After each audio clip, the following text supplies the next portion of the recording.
एहि बेर होली पाबनि कहिया छी, एहि लऽ कऽ बहुत गोटे असमंजसमे छथि। हमरा बहुत रास कमेंट आयल छल जे दीदी अहाँ सब होली कहिया मनबै छी से अहाँ बतबियौ। तऽ हम बताबी अहाँ सबके जे हमसब हर एक पाबनि त्योहार अपन मिथिला पंचांगके अनुसार से मनबै छी।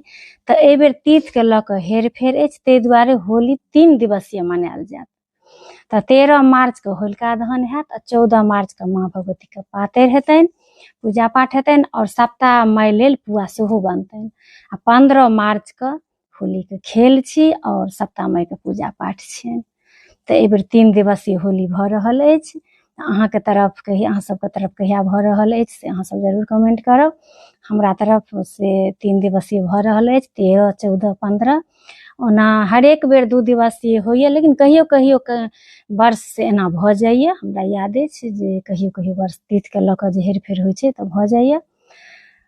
तऽ एहि बेर हमसब जे करै छी से अहाँ सबके बतेलहुँ हन। बहुत बहुत सब गोटाके होली पाबनिके हम शुभकामना दै छी। रंग अबीरके पाबनि छी, सबके जीवनमे रंग भरल रहै, हर एक मनोकामना पूर्ण हुए, माँ भगवती सबके मनोरथ पूर्ण करथि, एहि कामनाके संग एक बेर सब गोटाके होलीके बहुत बहुत बधाई दै छी।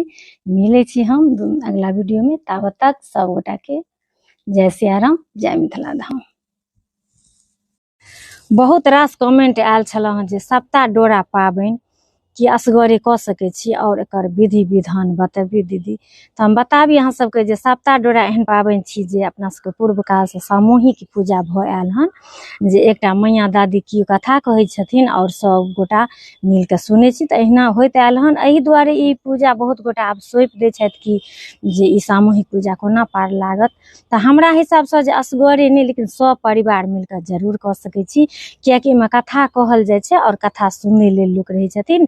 तऽ वक्ता और श्रोता दुनू अनिवार्य छै। ई नहि कि असगरे बैसके कऽ लेलहुँ, तऽ ई नहि हेतै।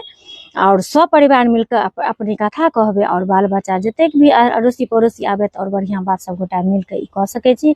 और एकर विधि विधान कोनो एहन भारी नहि छै। जे ओहिना अहाँके पुआ पकैए, जखन सामान जरि जाइ छै तऽ ओकर बाद जे दिन शुरू होइ छै तऽ बासी पुआ नैवेद्य पड़ै छनि, आ जे दिन फेर ओ सौंपल जाइए तऽ ओहि दिन टटका पड़ै छनि। तऽ ओ बना ली और फल फूल मिठाइ जिनका जतेक जे भऽ सकै छनि से ओहि डालीपर पड़ै छै। और दूभि खोंटिके आ चाउरके खोंटिके सेहो 16टा एहिमे पड़ै छै।